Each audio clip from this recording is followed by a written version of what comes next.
Red shift here, doing my part to shift perceptions out of the pink and into the red. Happiness is the meaning of life, attaining happiness yourself and helping others attain happiness. Freedom is a prerequisite to happiness, and the prerequisites to freedom are money and courage. The courage to use exsanguinating force against those who would try to enforce tyrannical rules on you, such as cops enforcing the tyrannical rules of the US government, corporation, on you and your loved ones. But you can have a lot of freedom if you have money, though. Like if you have, a few $1 billion, you have a lot more freedom than the average person. Not just because you're free to fly around and do stuff like that, but also because the government's just not going to want to screw with you. So they'll give you a pass on a lot of stuff that regular people aren't given a pass on. You know what I mean? So, if you have a lot of money, you have a lot of freedom. So money is important as well. And even if you have the power to use exsanguinating force, you're still constrained by poverty if you don't also have money. You'll be like Africans. You'll have the courage to keep other people out of your country or whatever by way of violence, but you'll be unable to live very good lives because of not having much money.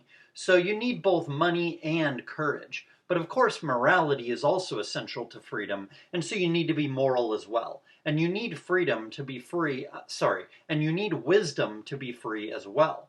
So, you need money, you need courage, you need morality, and you need wisdom, right? Because you might even consider wisdom to be the culmination of morality, crystallized morality, morality in its highest form, morality taken to its farthest possible level of development. But morality, wisdom, courage, intelligence, and money are all things that come from genetics. And you need intelligence to make money, right? So this points to the importance of having a eugenic breeding program, since all these good qualities that you need to be free, and you need freedom to be happy, and to be free, you need all these qualities, and all these qualities come from, genetics. So this points to the importance of having a eugenic breeding program. The importance of every man in the community having two wives, like having a community, and then every man in the community has two women. Like one is his wife who he has kids with, wife who he loves and has sex with, and she's decent looking and has good moral character. And then another woman who it doesn't even really matter that much, like, how attractive she is or not. Probably preferably she'd be ugly because then she's more likely to join the commune and do this because she wouldn't do it if she has other options, but she'd choose this option if she's ugly but has really good intelligence. You want her for her intelligence. She wants to live in the commune so she gets taken care of and gets to have kids. And then you have her have kids with sperm bank sperm so that, you can marry her kids off to your kids because her kids aren't going to be related to your kids at all. So then you got to have grandkids that are way smarter, right? Just because you, raised, you don't even have to raise those kids, as far as teaching them or spending a lot of time with them. I mean, that'd probably be better, but you don't even have to do that. You can just, pay for them to be raised, pay for the food and all that and let the mother raise them as a single mother if she wants to or whatever. I'm not saying that would be ideal, but you could do that, you know what I mean? Because you don't want to have those kids be around your kids too much. You don't want them viewing each other like brother and sister if they're going to be, betrothed to each other, if they're going to be marrying each other, you know what I mean? But yeah, you could do that, and then your grandkids will be way smarter. Because, if the chick is ugly, but, has a 130 IQ, and then she has kids with sperm bank sperm, and the guy whose sperm she's using had 160, 170, 180 IQ, the kids could have 130, 140 IQs, or probably at least 115, 120. And then your kids marry one of her kids who has 115 to 140 IQ. If the kid has a 130 IQ or something, or 125 IQ, that's pretty good. And then your grandkids could have 105, 110, maybe even some of them would have 115 IQs, maybe even 120, right? And then your grandkids will be much more successful in life because of you having done this eugenic breeding thing by just paying for an ugly but smart woman to have kids with sperm bank sperm and paying to raise those kids. That's all you got to do.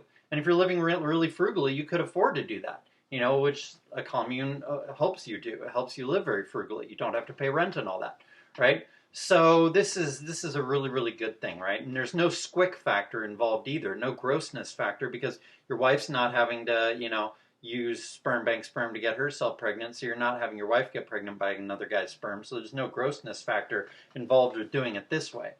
But, yeah, so, That's what you could do, or the community could just have a few such women. You would not even necessarily need to have like every guy have both a wife and an extra woman, right? You could have like a commune of like 100 husbands and 100 wives, and maybe like 20 to 50 of those smart but ugly women, maybe 30 or 40 of them, right? Like each guy in the commune could have 2 to 5 kids with his wife, and then each smart but ugly woman could have like 10 to 15 kids each, all by sperm bank sperm, right? And then that way there would only need to be maybe one-third as many of those smart but ugly women, because each one of them would produce enough high IQ kids conceived by sperm bank sperm in order to marry all her kids off to all those kids of 3 other men, right? If the average smart but ugly woman in the commune has 9 kids and the average guy in the commune has 3 kids with his wife, well, then the average smart but ugly woman in the commune has enough kids to where she can marry her kids off to all the kids of 3 other guys, and therefore there does not need to be any more than one-third as many smart but ugly women as there are wives. So if there are 100 wives and 100 husbands, this means you would only need about 34 smart but ugly women to be producing a lot of kids by sperm bank sperm for the rest of the kids to marry in order to have kids of their own, so that the guys who started the commune can have grandkids who have higher IQs and better memories than they themselves, than those kids' parents have, right? Or than their grandparents have, right? If this is done generation after generation, then, although I guess those grandkids would not have IQs higher than their smarter parent, they just have an IQ higher than their dumber parent. But they'd all definitely have IQs higher than their grandparents, right? If this is done generation after generation over and over again, then no guy will have to let his wife get pregnant by another man's sperm, and yet men will still be able to marry their kids off to much smarter kids who are also raised in the commune. And this will mean that every man in the commune will get to have smarter grandkids than he otherwise would have been able to have. And if you only have, let's say, one-third as many smart but ugly women doing this as there are wives in the commune, then that's a significantly smaller number of women to take care of than if there were as many of these smart but ugly women as there are wives. Right? Like in a commune of 100, you'd only have 34 of these women. So that means, there's like, 66 fewer of those women than if there was a smart but ugly woman for every guy in the commune.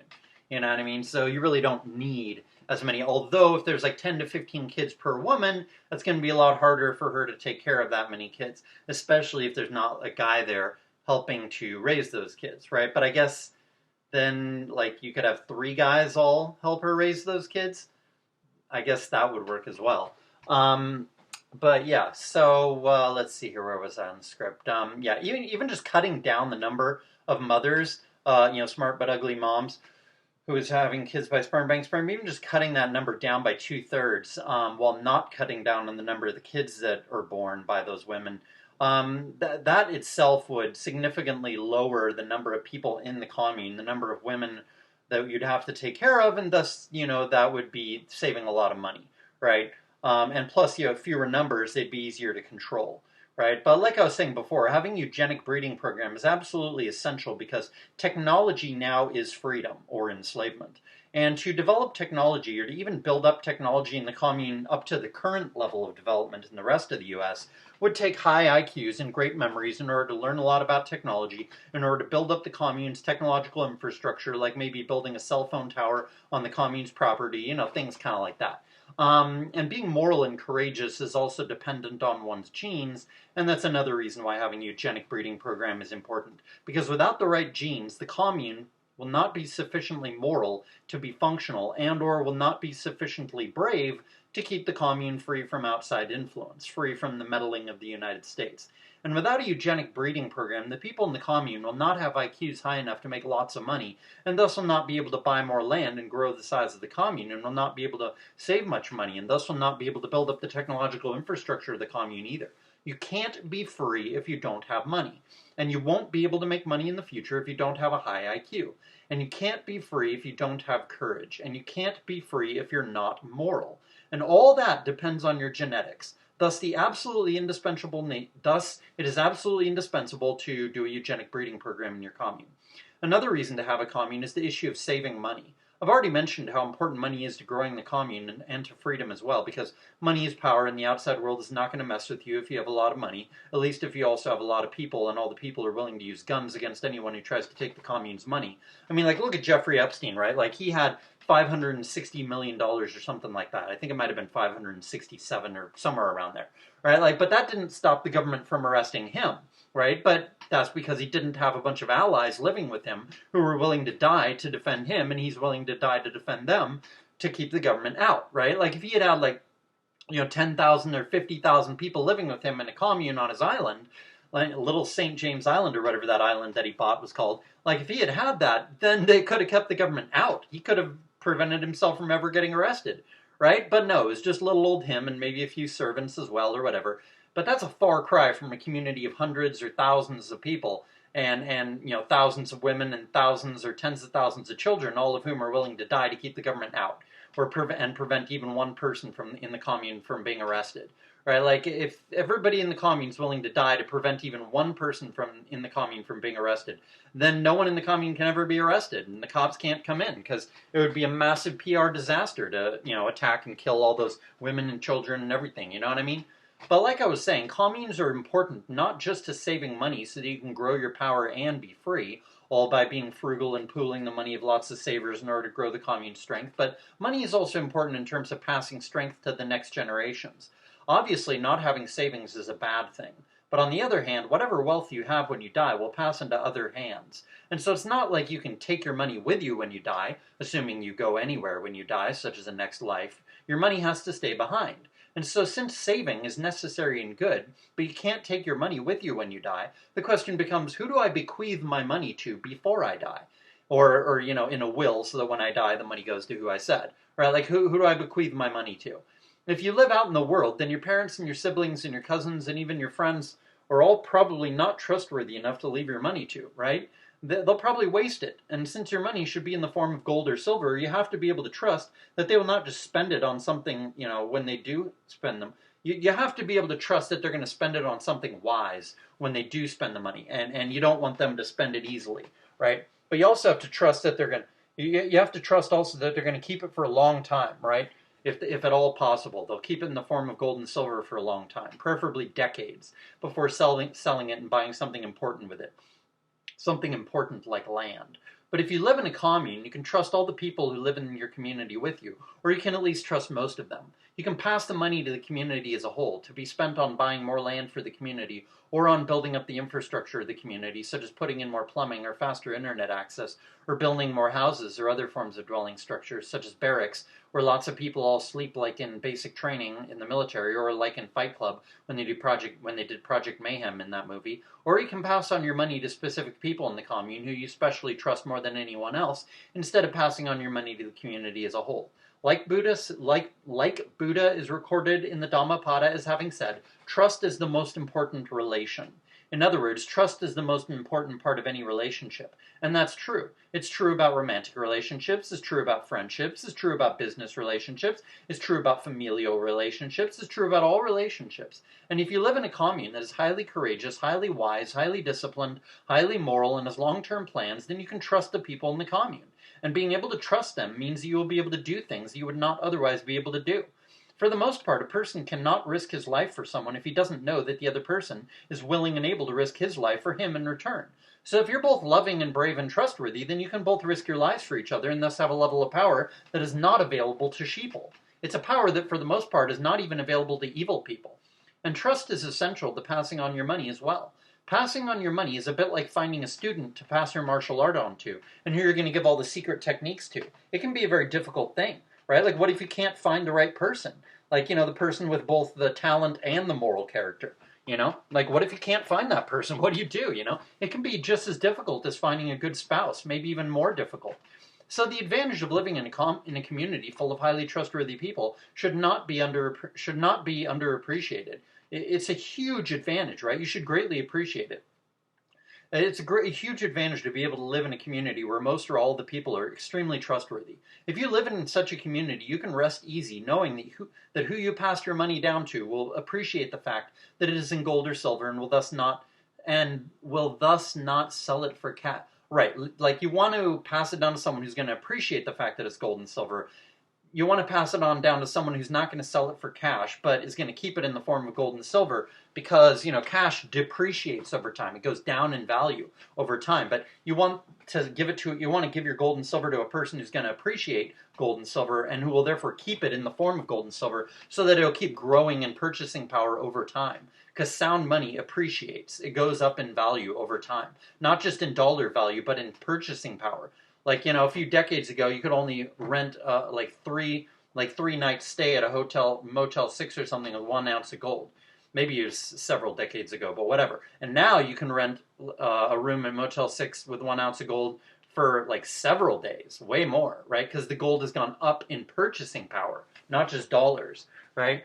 So you want to give your gold or silver before you die to someone who is going to keep it in the form of gold and silver, and therefore it will grow in value. Slowly, 2.5% every year on average with gold. And I don't know or don't remember what it is for silver. It appreciates too, but not as much as gold. And you want to give it to somebody who is only going to sell it when there's something significant to be gained by it. And perhaps only when they absolutely have to sell it, right? And not because they're on financial troubles because they were irresponsible with their money, but because they either have to or it'd be very profitable for them to sell it and, buy more land or whatever, right? Like something that would benefit not just themselves, like something hedonistic. You don't want to give it to someone who would do that. You want to give it to someone who's only going to sell it and then buy something that's going to benefit the whole community or his whole family, right? Like he might even, you should give it to people who would perhaps even preferably save the gold and silver and then not even spend it ever and just pass it down to their kids and then tell them to amass even more gold and silver and then pass it on down to their kids, right? Like he did to them. And then each generation will pass down the silver and gold to their kids, right? Preferably their sons, because men are better at saving money than women are, as the data shows. Men are also better than XXers at spending money wisely. Gold and silver allow you to pass wealth and therefore power and freedom down to your descendants or to someone else for him to pass down to his descendants, right? Like you don't have to pass it down to your kids. If you don't have any kids, you could pass it down to another guy and then he could pass it down to his kids, right? And if you like that guy and he's got good genes, he's smart and he's moral and everything else, well then you're like, you probably, if he's your race, you probably share some genes with him. You probably share quite a few genes with him, especially those moral genes and stuff, right? And even if you don't share very many genes with him, he's smart and he's moral, so he's going to make the world a better place by breeding more because of, or at least his kids having better lives and then them being able to breed more because of him passing down your gold and silver to them. You know what I mean? If you live in a society where no one can be trusted, then why would you save money? You just blow your money because, number one, you can't take it with you when you die, and number two, you know that no one else deserves your money because they're all just as bad as you are, if not worse. And you know they would just waste your money if you bequeathed it to them, so you just keep it for yourself and spend it while you're alive, trying to manage it so that you neither end up broke while still alive, but neither end up with a lot of money unspent at the end of your life either, which is actually a very difficult thing to accomplish. You're like trying to walk a tightrope there, not fall into the pit on the left, not fall into the pit on the right. So why would you want to live that way, right? It's better to be benevolent and save and then pass that money on down to somebody else. But to do that, you got to have trustworthy people to pass it down to, right? To pass your money on to. So hence the importance of a commune, right? So a society where people are untrustworthy, like our society, where people don't trust each other, is a society where everybody saves far less money. Everyone saving far less money means there's less entrepreneurialism, less ability to get out from the slavery system, less robustness in society, as society has little ability to endure a hard time because they have little or no savings, and thus they end up on the dole, or depending on family members or whatever else happens when they can't pay their bills because of having few savings and getting hit with a large unexpected expense or whatever else that damages their finances.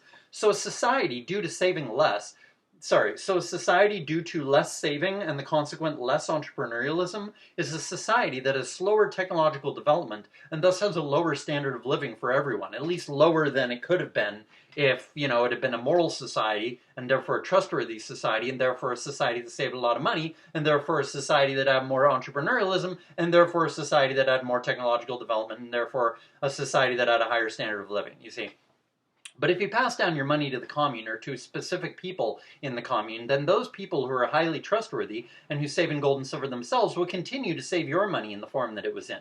Gold, silver, platinum, or whatever else. Like if you give your gold and silver to someone who already saves in gold and silver, chances are they're not going to cash it in. They're going to save it in the form of gold and silver, right? So then your money's not going to go to waste, right?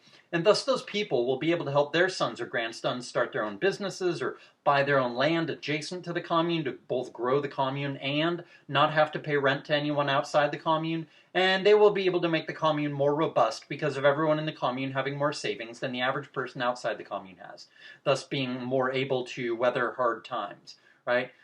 Being able to pass on your wealth to the commune or to the trustworthy people in the commune, maybe a few specific people, or to your descendants who are trustworthy because of having strong morals, because of you having raised them right, and because they live in a moral commune, which makes them stay moral. That is something that makes people freer, happier, more powerful, etc. When you pass your money onto people like that who deserve it, right? And it makes not just those people freer and more powerful, but it makes the entire commune more free and prosperous and powerful. And you need a highly moral commune to keep morals strong, because otherwise morals degenerate more and more with each generation, over time.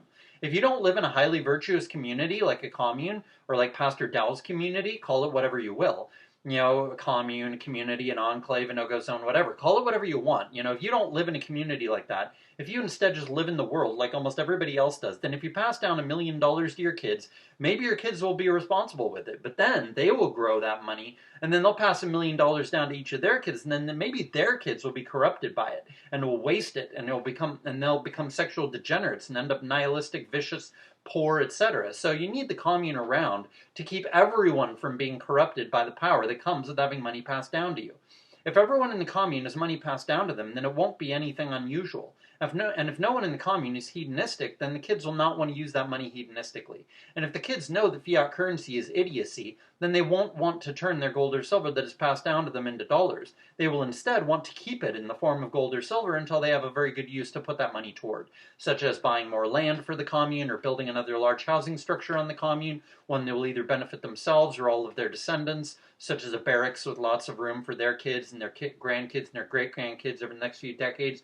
Or they could build a big housing structure for the whole commune for everybody else to use and stuff, whatever. And you also want to live in a commune so that your moral standard will be high. Because if your moral standard is high, then you and your kids and everyone else's kids will all not just be faithful to their spouses and honest and hardworking, but they'll also be grateful and frugal. And being grateful and frugal means that when you have a bunch of money passed down to you by your father or grandfather, this means that you will want to save it because you're, a frugal, hardworking person. And you're a grateful person, so you're not going to blow the money. You're going to be grateful, and you're going to save it, right? So you're not going to want to waste it, and that means you're going to appreciate the work that went into earning that silver and gold. So then you'll see the importance of continuing to pass that money down to your kids and grandkids instead of spending it yourself. And you will think this because you'll be educated about sound money, as everyone in the commune will be. And this means that you will know that good money appreciates. That is, goes up in purchasing power over time, and so you will know that all that you have to do is pass the money down, and eventually that gold or silver will be worth way more in purchasing power than it is now. And so just by holding on to it, and by making sure that your descendants also hold on to it instead of spending it, you're making sure the commune is much richer. If the commune amasses 10,000 ounces of gold, well, then all it will have to do is just hold that gold for several decades, and then it will eventually become worth way more money. Even if we never go back to a gold standard, and even if the rest of society never wakes up to the importance of gold, gold will still grow in purchasing power more than inflation. It'll grow in purchasing power, and it will go up in value more than inflation. And thus the commune will still get richer. And if the outside public wakes up to the true value of gold, then gold will really skyrocket in price. And then the commune will be incredibly wealthy, the equivalent of, billionaires. If gold goes up to $1 million an ounce in today's purchasing power, which could actually be any dollar price in a hyperinflation, it could be $5 quadrillion per ounce. But in today's purchasing power, it could be, what you could buy today with $1 million. If gold goes up to $1 million in purchasing power per ounce, meaning you can say, let's say you could buy like 2 houses with 1 ounce of gold. Well, then if the commune sells its 10,000 ounces of gold and buys more land, imagine how much land the commune could get with that much money. 1 million times 10,000 is $10 billion. Imagine how much land you could buy with $10 billion. the commune could become huge. And that means more land to grow more food on. And more food means you can have more kids. Everyone in the commune could start having 10 kids per married couple instead of just 2 to 5 kids per married couple. Then the commune could start growing much faster. Then more people in the commune from more breeding means more money coming in, because some of them might work jobs in the outside world, and more money coming in means more money to buy even more land, and that means more land to grow more food on, and thus you can have even more kids, maybe not per couple, but each of those 10 kids could each have 10 kids instead of having to slow down the growth because you're not buying land as much. Like you could keep the growth where like each of those 10 kids each has 10 kids and on and on and on, right? And keep the cycle of lots of breeding going on, thus growing the community larger and larger at a very fast rate, making the community more and more powerful, more and more free. And imagine if the commune had 100 men and 100 women who were those men's wives when it first started out. And there were a few hundred kids as well. Imagine each of the guys buys 1 ounce of gold per year. That's 100 ounces of gold per year. After 10 years, that's 1,000 ounces. After 20 years, it's 2,000 ounces. Then, their kids, though, are going to grow up and they'll start working and start making money and saving gold themselves, too. And then presuming each couple has, let's say, 3 kids, this means there'd be 300 kids, 150 in the commune. 150 of them would be male, and the female kids would not be allowed to work. They'd just wait until the guys have enough money to marry them. And then the 150 male kids would be, let's say, saving an ounce a year in gold as well. That's 150 ounces of gold more per year, right? So then over the next 20 years, after the first 20 years, the commune will have saved even more money. So then during the next 20 years, after the first 20 years, the commune will have saved even more money. So, 40 years after the commune is formed, now it's not just, 2,000 ounces after 2 decades. Now, after 4 decades, it's, 7,000 ounces of gold. So after a mere 40 years, 2 generations, the commune will have saved 7,000 ounces of gold. That's a lot, especially since those 7,000 ounces will be going up in purchasing power more and more as time goes by. And that's a pretty conservative estimate as of how much they could save. Living frugally would probably enable most of the guys in the commune, whether young or old, to save a lot more than just 1 ounce of gold per year. At today's prices, an ounce of gold per year is just $200 a month. That's not much. A lot of people can save a lot more than just $200 a month, and a lot of people would be able to save $700 a month, which at today's gold prices would amount to more than 3 ounces of gold per year. So the commune as a whole, having 7,000 ounces of gold after 40 years is a very conservative estimate. A more realistic estimate would probably put the amount the community could have saved much higher. Let's say maybe at 20,000 to 40,000 ounces of gold after 40 years. At today's prices, 30,000 ounces of gold would be worth about $51 million. But if you take that price and just add to it 2.5% worth of increase of purchasing power each year, we will get the real cost in terms of purchasing power, right? At least, if you had that much and then you saved it for, a certain number of years after that. I can't remember what I did the math on. I might say here later in the script. I can't remember. I used the calculator to type in 2.5% increase every year. Just hit that equals button 40 times or whatever and see what the price would be after that. But of course, it will get harder and harder to buy the same amount of ounces as the price goes up over the years. The price of the gold, right? So buying new gold gets harder and harder, as the decades roll by. But presumably the people in the commune will have been making more and more money as they get older and more experienced or whatever, especially if they're doing a breeding program, because each generation will be smarter than the last, and thus will be able to make more money than the last generation. Not just nominally, but in terms of purchasing power due to getting much better jobs than their fathers are able to get, all due to the breeding program having given them higher IQs and better memories than their fathers have. But let's just say they stop at 30,000 ounces of gold and they save it for 40 years, and then we can multiply 51 million by 1.025. That is, increase the number 51 million by 2.5% and do it over and over and over 40 times. Thus giving us the real price in terms of today's purchasing power. Although I said they could save that over 40 years, but let's say after 40 years they had that much, then over another 40 years, if they did not amass any more and they just saved it, then you're going to get a certain price, right? Because it's gonna accrue purchasing power over time, right? After 40 years, it will have increased in purchasing power up to $137 million worth of purchasing power, right? And I think that's above inflation. Yeah, so it's $137 million in purchasing power in today's money, right? And you say, well, inflation. Well, no, actually, gold's going up, 7.5 percent per year or whatever, if inflation is 5%, because gold doesn't just go up 2.5%, it goes up 2.5% above inflation every year on average over the decades. So that 51 million in purchasing power would have gone up to 137 million in purchasing power over another 40 years. But it would actually be higher than that because it would have gone up during that first 40 years as well, just not as much because some of those ounces would have been bought later on at a higher price, like near the end of that first 40-year period, you see. What 38,000 ounces of gold will have been able to buy will have almost tripled. Instead of buying $51 million worth of goods and services, after 40 years of appreciation and purchasing power, that same amount of gold will be able to buy $137 million worth of goods and services. So everyone in the commune will know that this is the way that gold and silver and other precious metals work. Everyone will know that the longer they're held, the more they're able to buy. So everyone will want to hold precious metals as long as possible, and it's also an issue of compassion, benevolence, and generosity. If you're a selfish bastard, then you really don't give a shit what happens to your great-great-grandkids, because even if you live to be, 95 years old, you're still probably never going to see your great-great-grandkids, right? But if you're a benevolent, generous, good person, then you will care about your descendants, such as your great-great-grandkids and even your great-great-great-great-grandkids, even though you know you'll never meet them, right? You want them to do well, so you're going to pass your money down to them, and they'll be richer because of it. And that will make the whole commune stronger if everybody's doing that.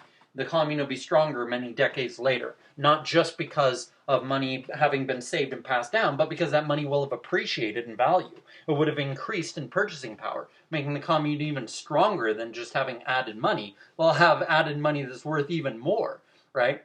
And if generation after generation does this, then the commune will remain strong. Generation after generation, century after century, getting bigger and bigger, smarter and smarter, richer and richer, more and more technologically developed. But if each generation if you're doing eugenics also so that you can, have the IQ needed to do the technological development to, upgrade the commune and modernize it and stuff, right? So it's just as technologically developed as the U.S. that it's in, or even more technologically developed, right? And you also got to keep up with the rising cost of gold. I mean, you don't have to, because whatever you buy is going to keep its purchasing power and increase, but like, if you want to be able to buy just as much gold every month, year after year, decade after decade, even though the price is going up, you're going to have to be making more and more money every year. But if you're doing eugenics, you're going to be smart. Each generation is going to be smarter, so they will be making more and more money than the last generation. Generation 1 will be making a certain amount of money. Generation 2 will probably be making a little bit more. Generation 3 will be making more than Generation 2. Generation 4 will be making more than Generation 3, and Generation 5 will be making more than Generation 4.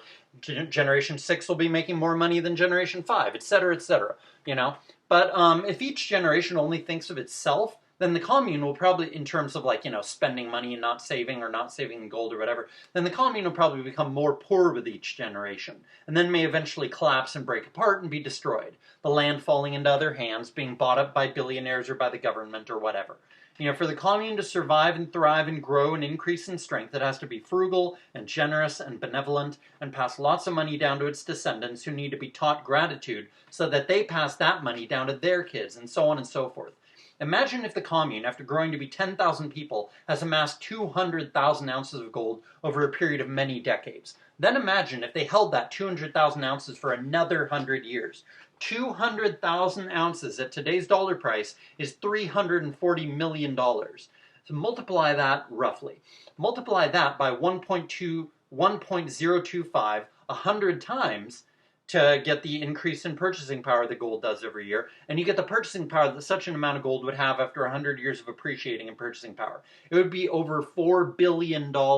A commune could easily grow to be 10,000 people over a period of, let's say, 80 years, assuming it started off with about 100 husbands and 100 wives, and they had a lot of kids. And they could absolutely amass that much gold over that period of time if they were living very frugally, had that many people, and were always buying gold every month. And if they held it for another 100 years, that 200,000 that they amassed over an 80-year period, the commune did, if they held that for another 100 years, that 200,000 ounces, isn't that what I said, 200,000? Yeah, 200,000 ounces. That if they held that 200,000 ounces for another 100 years, it would become worth that amount of money in today's purchasing power. Imagine what you could buy with $4 billion today, right? Like, that's crazy. That's so much money, you know what I mean? Like, What could a commune? That's what a commune could buy with 200,000 ounces of gold in the future, right? And that's assuming the price never skyrockets because of continued price suppression. But that won't happen. There will be over the next 100 to 200 years. There will absolutely be, probably way within that. Probably within the next 30 years, there'll be a skyrocket in the price of gold. But even if it happened, that happened to be the case that gold never regained its former glory and it always stayed, slightly above mining cost, it would still be the case that 200,000 ounces of gold would be worth $4 billion. You know what I mean? But like, even if, what is it? For 200,000, let's see, 1,000, that would be 200 million. 400 million. Let's see, 200,000 to 200 million. That would be three zeros added, right? So 400 million. Yeah, I don't know. Maybe it's the 4 billion. Yeah, it's probably just mainly the appreciating because I think it'd be like $400 million, but in today's prices. But then if you did the appreciation, then it gets back up to $4 billion, right? And if over the next 100 years the commune grew to be grew to be 1 million people, that's still $4,000 per person. I mean, that's not much, but that. But it would actually be way more than that probably because over the next 100 years, no one would stop saving. They'd continue saving, amassing even more gold and silver, right? And then the gold would also slowly be that gold would also slowly be increasing in purchasing power. So the commune would have way more than just 200,000 ounces of gold after that 100 years, and it would be worth way more than $4 billion. And that's assuming that gold's price never skyrockets, which it will.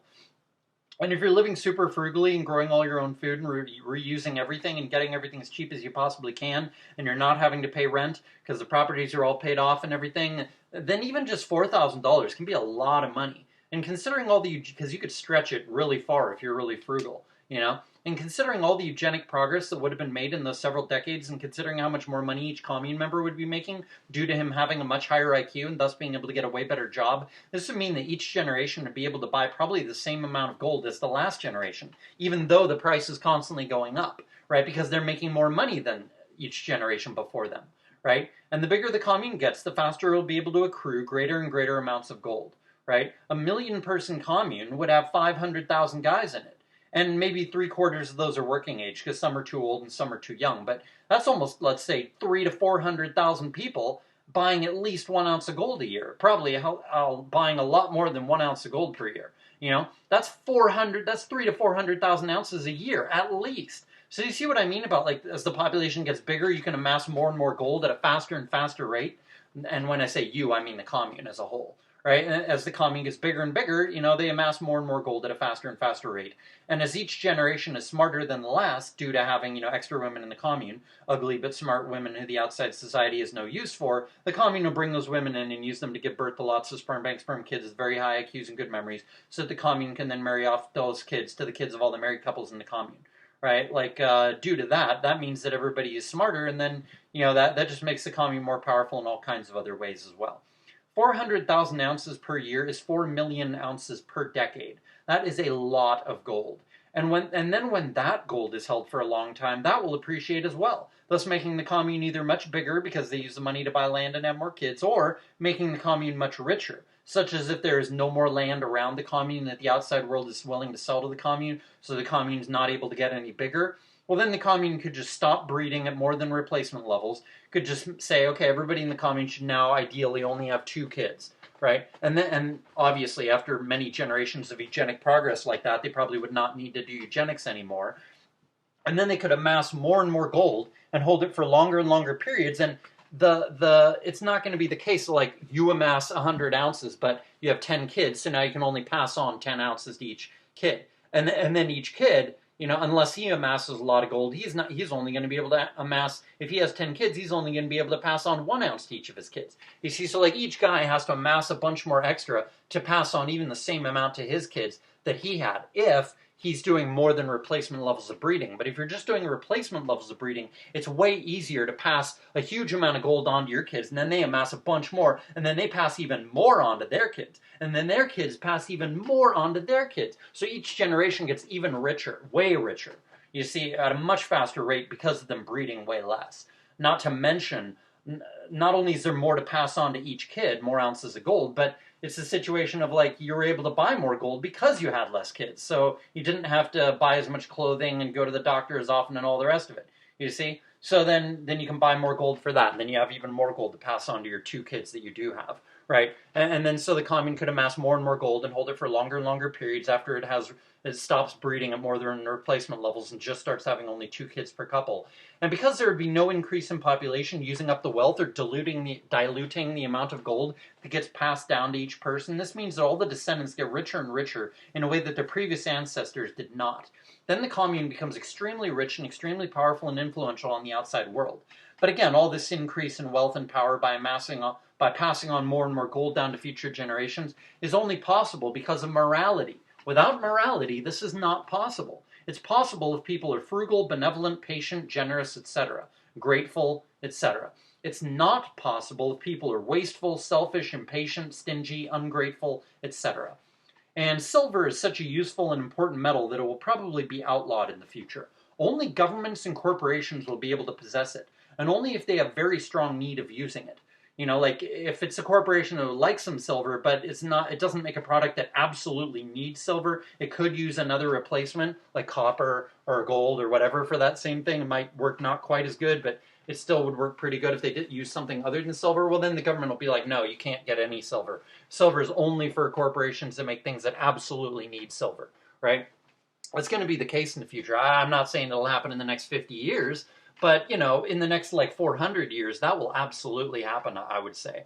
You know, it'll be, you know, a case of like, you know, no using silver for frivolous bullshit anymore. No more putting silver in the clothes so that, you know, they don't, you know, smell bad or whatever, you know, so it kills the bacteria that gets into the clothes or whatever. You know, like, no more using silver for retarded bullshit like that, right? As silver gets more and more depleted in the Earth's crust, and silver keeps on being destroyed every year in huge amounts, like it's being done now through industrial processes, that silver's never being able to be brought back. It's permanently gone, right? They're permanently destroying huge percentages of silver every year that is mined, meaning there's getting to be less and less silver on the planet every year.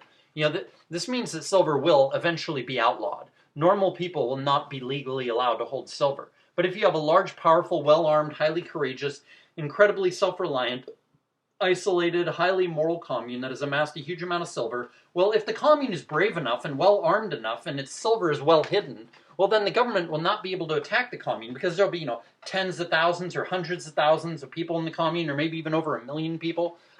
Imagine a commune filled with 1 million people, right? They'll all be heavily armed and willing to die to keep the government out. And so the government will know that the commune has a lot of silver, but will be unable to confiscate it because of the commune being too numerous and too well armed and too fanatical for the government to want to risk attacking it. So then the commune will be able to hold on to the silver, even for many decades longer than the rest of the world was.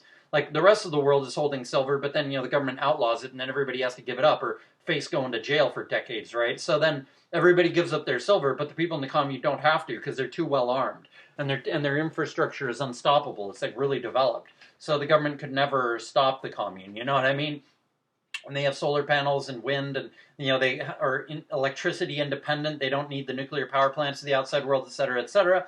So then, you know, they're able to hold the silver for decades and decades longer, even after everybody else had to give it up, right? And then there'll be no more silver stackers in the outside world, but the commune will still have a ton of silver, right? And then after holding that silver for another 100 years or so, the commune might eventually become willing to sell it to the government or to a corporation because the price has gotten astronomically high, or there is no price, and they know they'd be able to get a ton of money for it, right? And so then maybe they choose to sell it to the government, and they could, you know, make the government recognize them, the commune, as their own country, as a condition of the commune selling that silver to the government. So then the government recognizes them as their own country, and now they have their own country. And they make a ton of money in the process. Like, they sell it to the government, and the government pays them a ton of money and recognizes them as their own country. So yeah, now they don't have the silver anymore, but now they're their own country. Or they could sell the government 90% of the silver. Say they, you know, lie to the government and say they sold it all to the government, but keep 10% of it back, so now they do still have a huge amount of silver, you know? So, you know, that could absolutely be done. And it's not just women who need a virtuous community around them to make sure that they stay virtuous. It's men, too. This absolutely needs to be said and understood. You know, women need a virtuous community around them more than men do, but men definitely need it as well. You know, like, you can teach your son to be highly virtuous, but that doesn't mean that he's going to be as virtuous as you are. At least that's how it is if you live in the world. But If you live in an isolated community, a highly virtuous, independent community that grows its own food and stockpiles weapons and precious metals, and which only marries men to virgins, and in which there's almost no divorce, like the Amish, then you can teach your sons or your son to be highly virtuous, and then he will stay virtuous because there are no negative influences around him, because he does not live in the outside world. He does not live in the wicked, sinful, evil outside world. He instead lives surrounded by virtuous people. And another important reason to live in a commune is that you want to be around other people who are similar to yourself. If you start doing eugenic breeding program before everyone else is doing genetic engineering of their kids, then the result will be that your kids will be smarter than average, and this will corrupt your kids if they live in the outside world, because they'll be richer and smarter and such, and then this means they'll have more power than the average person, and this will tend to corrupt them. They'll be in that top 10% that can bang, dozens or hundreds of women in their life, right? They'll become really nihilistic, really jaded, really, misogynistic, really selfish, et cetera, really hedonistic.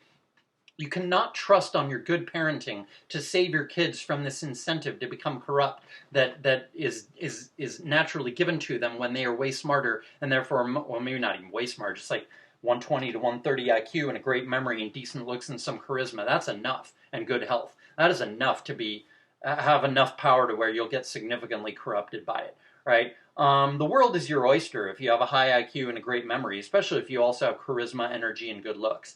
So it's far better for your kids if you raise them in a commune where everyone else is doing eugenic breeding as well, because then your sons and daughters will be around the sons and daughters of all these good people, and those sons and daughters will be good too. So they'll only be around good people, and they won't be around any bad people. And all those sons and daughters of all the other parents in the commune will also have above average IQs and above average memories. And then this means that your sons and daughters will not be corrupted, because they will not be better than everyone else like they would be if they lived in the outside world, but they'll instead be the same intelligence level as everyone else in their generation, thus making it so that they are not made arrogant because of their intelligence, but instead have peers in the commune of their own age who can challenge them and thus make them smarter and humbler at the same time. Therefore they will not be corrupted by their power of having an above average IQ and memory, because it's not power when everybody has the same IQ as you. If you have a 150 IQ, that's not power if everybody else has a 150 IQ too. It's only power if everybody else has a way lower IQ.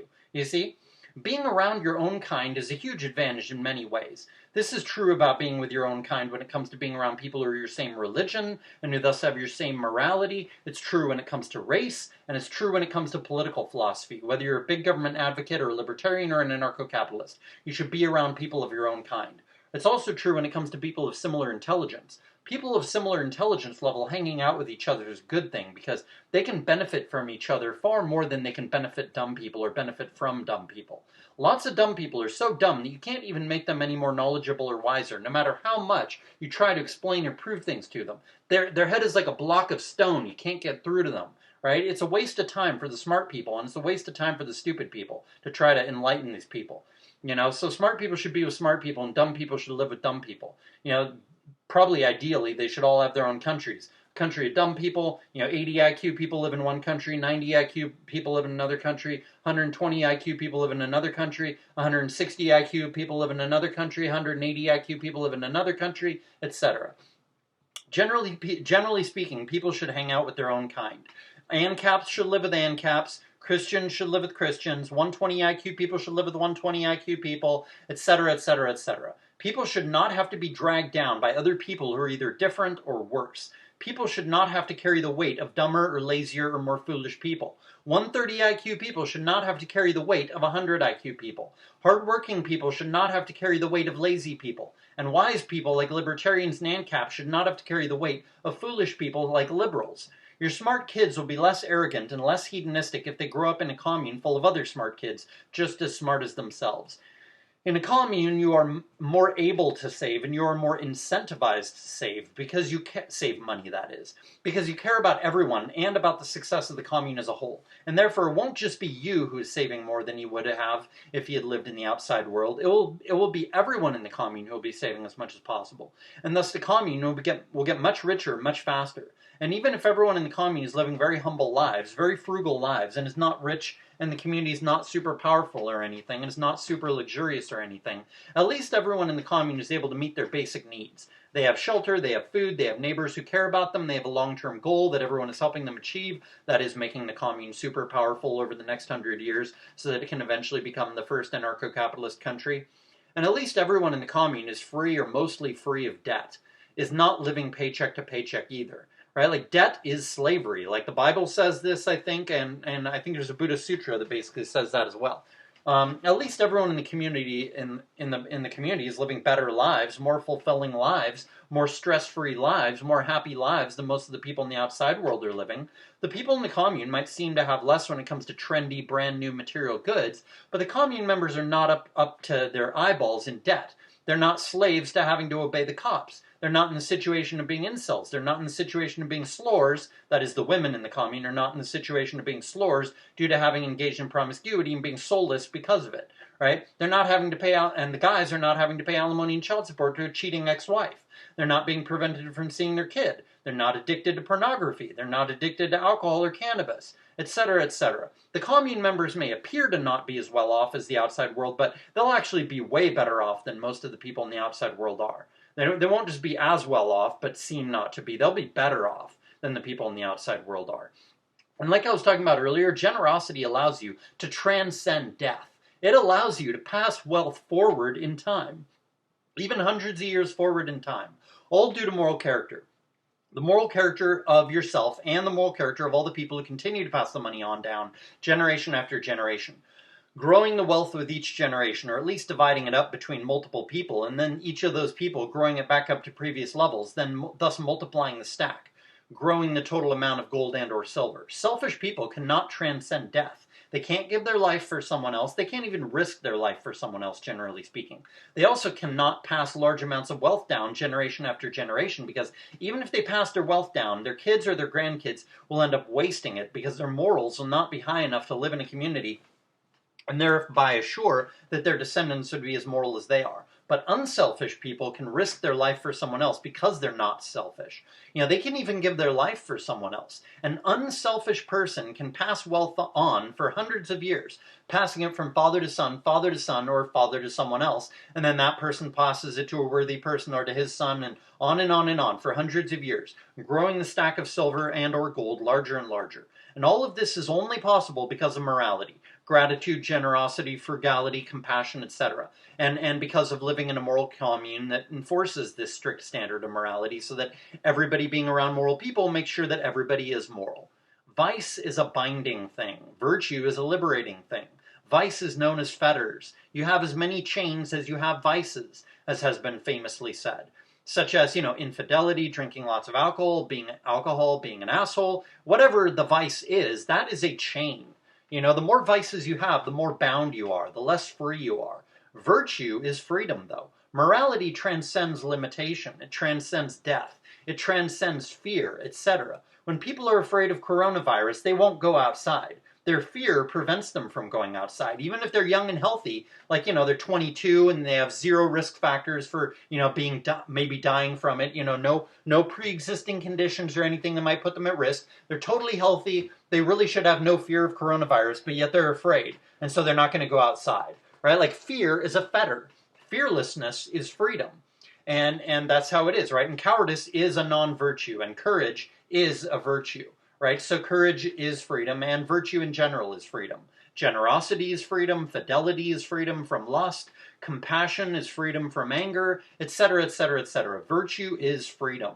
It leads to outward freedom, and it is inherently, automatically, all on its own, inward freedom. Right? You can be inwardly free because you're virtuous, but that doesn't necessarily mean you're outwardly free. But if you are inwardly virtuous enough, and you are with a bunch of other people who are very virtuous, then this means that you will all together be able to make yourselves outwardly free when you work together like living in a commune. Generosity leads to the freedom of prosperity, right? If everyone is generous toward each other and everyone is hardworking and frugal and appreciative, then generosity makes everyone much better off. Generosity makes it so that there are fewer useless people and thus less of a burden on the community, more people saving, more people with skills, etc. It's a form of generosity to take lots of time to train someone to do a job that they are not easily able to do, rather than putting dumb people on welfare or whatever. We should be teaching dumb people a profession that they can do, even if it takes a lot of patient training to be able to teach that dumb person to be able to do that job. What to do with your money is an important question. Like what to do with it, like, who to pass it on to in a will, or to make sure that it's not, wasted after your death or whatever, right? Like passing on your money and who to pass it on to and all that is an important question. And I hope everyone understands the topic now that they've listened to this video. This has been Redshift. Peace trucks.